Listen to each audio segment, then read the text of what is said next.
Phlebotomy certification. Question 1.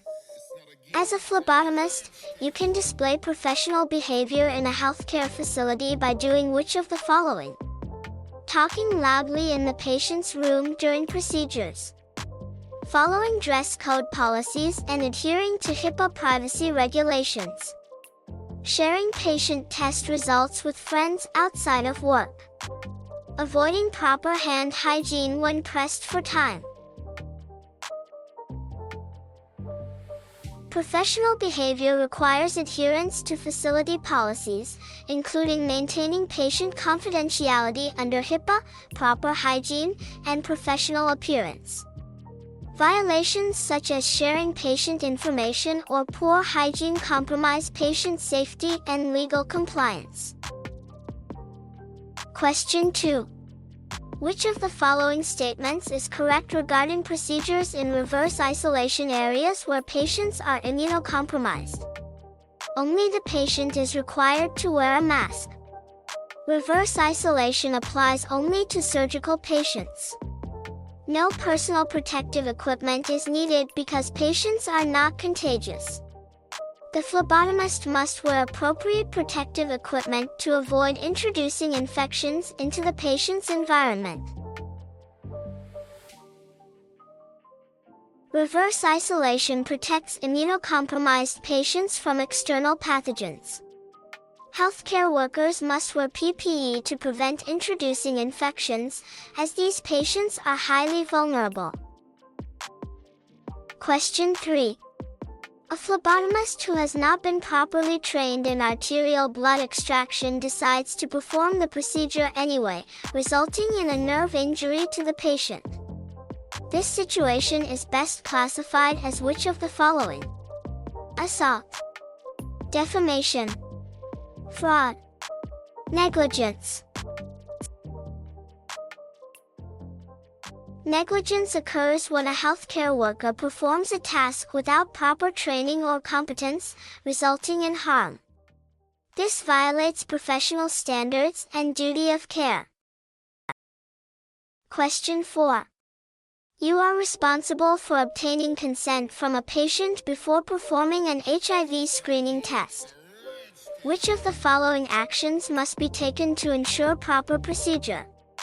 Obtain informed consent and clearly explain the test along with confidentiality measures. Perform the test without informing the patient for public safety reasons. Require payment before conducting the test. Ensure that a family member agrees to the test on behalf of the patient. HIV testing requires informed consent, meaning the patient must understand the procedure and agree voluntarily. Confidentiality is also a legal and ethical requirement. Question 5. Which of the following statements is not true regarding the use of personal protective equipment, PPE, in a medical setting as specified by OSHA guidelines? Gloves must be changed between patients. Gloves must be fluid resistant. Eye protection is optional regardless of exposure risk. Masks must fully cover both the mouth and nose. Eye protection is required when there is a risk of exposure to blood or body fluids. OSHA mandates PPE use based on exposure risk, making this statement incorrect. Question 6. Alcohol-based disinfectants are commonly used in healthcare settings. However, they are not recommended for use against which of the following organisms? Hepatitis B virus, human immunodeficiency virus, HIV, Clostridium difficile, C. diff, influenza virus. C. diff forms spores that are resistant to alcohol-based sanitizers. Proper hand washing with soap and water is required to effectively remove these organisms. Question 7. Blood-borne pathogens such as hepatitis B, hepatitis C, and HIV may be transmitted through which of the following exposure modes? Contact with mucous membranes, non-intact skin, or percutaneous injuries. Sharing food and drinks with an infected individual. Casual touching such as hugging or handshakes. Being present in the same room as an infected person. Transmission occurs through exposure to infected blood entering the body via broken skin, mucous membranes, or needle stick injuries. Casual contact does not spread blood-borne pathogens. Question 8. A patient appears pale, cold, and clammy while you are preparing to perform a venipuncture. Which of the following adverse reactions is most likely to develop in this situation? Syncope, fainting, hypertension, fever, nausea only. These symptoms indicate a vasovagal response, which can lead to syncope. Immediate precautions should be taken to prevent injury from fainting. Question 9. A patient presents with ecchymosis at the venipuncture site following a blood draw. What does this condition indicate? Excessive bleeding from an artery. Blood leaking into the collection tube. A clot forming inside the vein. Blood leaking into the tissues beneath the skin. Ecchymosis is bruising caused by blood leaking into surrounding tissues, often due to improper technique or fragile veins. Question 10. Which of the following technical errors is most likely to result in hemolysis during blood collection? Gently inverting the collection tube after the draw. Using a needle with too small a gauge or drawing blood too quickly. Properly labeling the specimen tube. Cleaning the puncture site with alcohol prior to insertion. Using a small needle or drawing too quickly creates turbulence that damages red blood cells, leading to hemolysis and inaccurate lab results. Question 11. Which instruction should be given to a patient who is preparing for a fasting blood glucose test to ensure accurate results? Do not eat or drink anything except water for 8 to 12 hours prior to the test. Eat normally before the test. Avoid both food and water for 24 hours. Drink orange juice 1 hour before the test. Fasting ensures glucose levels are not affected by recent food intake, providing accurate diagnostic results. Question 12. A phlebotomist arrives at a patient's room and finds the patient sleeping. Which of the following actions is most appropriate in this situation? Ask the nurse to draw the blood instead. Proceed with the blood draw without waking the patient. Wait outside the room for an hour. Gently wake the patient and verify their identity before proceeding. Patient identification is mandatory before any procedure. Waking the patient ensures proper verification and consent. Question 13. A phlebotomist needs to draw blood from a patient who currently has an intravenous, 4-line infusing fluids in the left arm.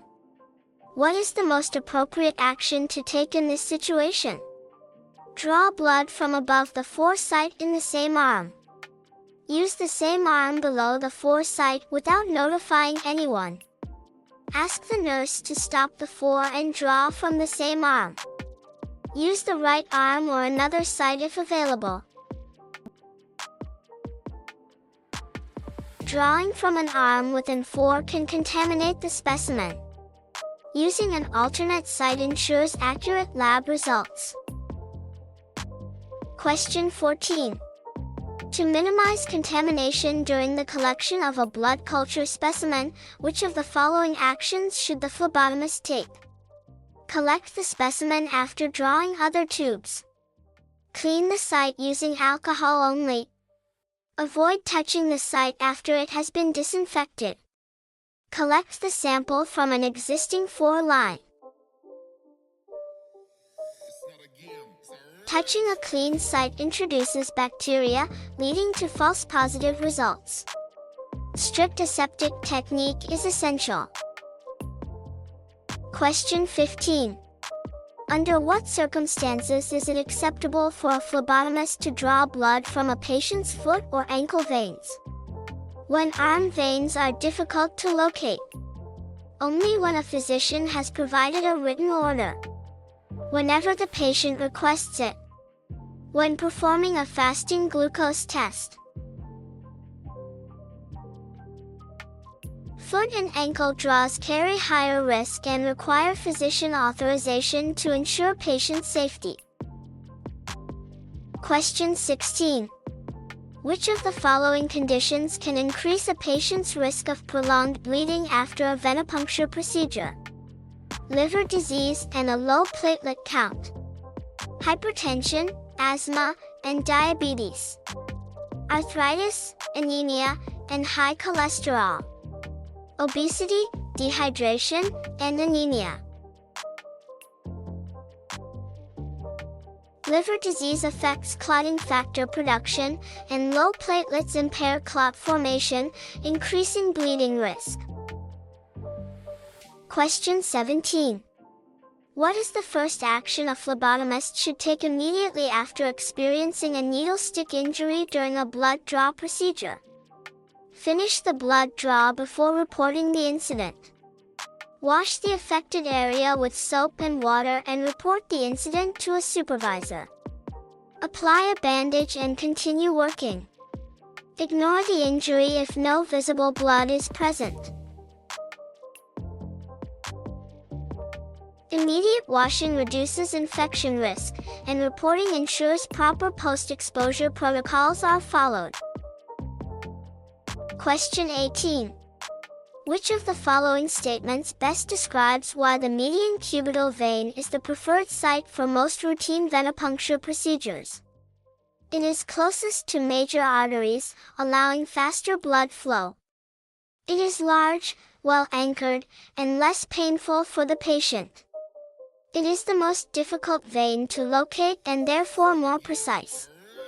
It is located deeper under the skin, reducing risk of contamination. The median cubital vein is stable, easy to access, and less likely to roll, making it the safest and most comfortable option. Question 19. Which of the following descriptions correctly explains the concept of hemoconcentration and when it is most likely to occur during a blood draw? A decrease in red blood cells due to excessive bleeding during venipuncture. Clumping of platelets caused by improper mixing of blood samples. A decrease in plasma volume, often caused by prolonged tourniquet application. An infection in the bloodstream resulting from improper sterilization. Hemoconcentration occurs when plasma volume decreases, often due to prolonged tourniquet use, leading to falsely elevated lab values. Question 20.